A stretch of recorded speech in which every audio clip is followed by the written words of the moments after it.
Hi, my name is Robert Allen, #1 New York Times bestselling author, talking about real estate and all those little words that you hear that sometimes you don't know what they mean. HOA, what does that stand for?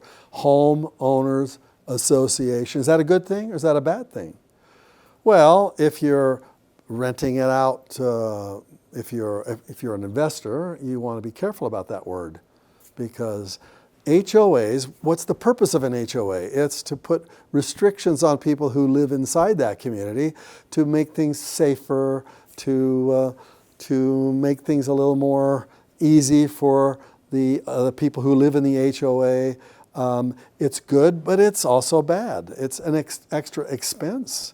So you're an investor. You want to rent that home out to somebody else. Will the HOA let you?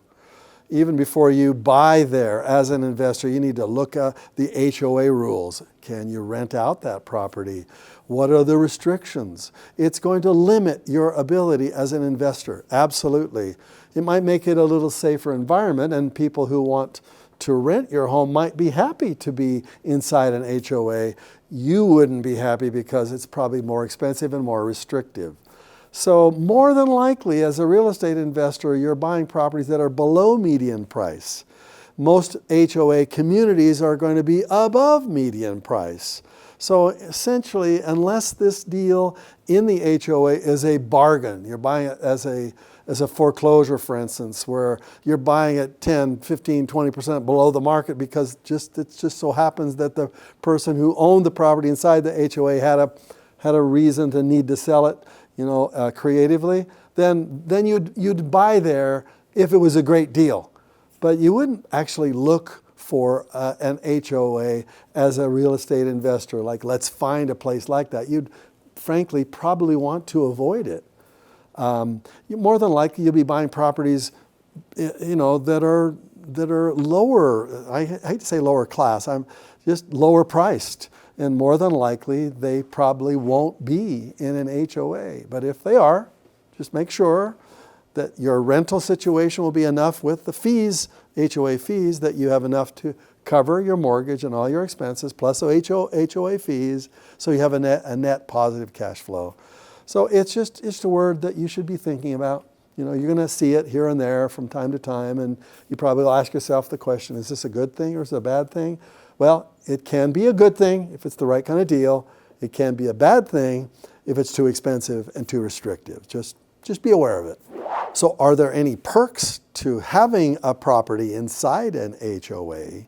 Yeah, it's a little bit easier to rent because you can advertise that here it is in an HOA. Sometimes they're gated communities. They're just better managed, frankly. You'll have better types of people who live in an HOA, and therefore a tenant would probably want to rent there. But the real question is, will the HOA let you rent to a tenant in that HOA community? And is the HOA fee so high that you can't cover your mortgage payment and have a net cash flow from it? Those are just a couple of things to think about when you are looking for a property in an HOA. So basically, is the words HOA, Homeowners Association, is that a good sign or a red flag as you as an investor? It depends on the deal. If it's a great deal, below market, wholesale, yeah. You want to invest in an HOA. You want your home to be located in an HOA. If it's just a retail deal, you're buying just in there to be able to have your property in a right location, I would say it's a red flag. Yeah, I really would. Because remember, as an investor, you want cash flow. And if it's not cash flowable because the fees are so high, then it probably isn't a good deal for you. Now, if you're just a beginner to this real estate game, you need a book that'll take you from the very beginning stages. And I wrote a book just for you. It's called The Challenge. It was me going to an unemployment line, selecting people, showing them how they could get started in the real estate game, even if you have no cash, no credit, no job, no nothing. And the reason I want you to read that book, because maybe you do have cash, maybe you do have credit, maybe you're okay financially. Why would you want to read a book that deals directly with people who don't have that? Because eventually you're going to run out of money before you run out of good deals. And when you have no money left because you've invested it all, What are you going to do then? You're going to have to do what these unemployed people do. You have to buy property with little or no money. And if you have a little ding on your credit, almost seems like almost everybody does, this is a perfect book for you to read. So click on the link down below. Get this book. It's a fabulous story. And when you read it, it will enlighten you on how you get started in this game. It's for you.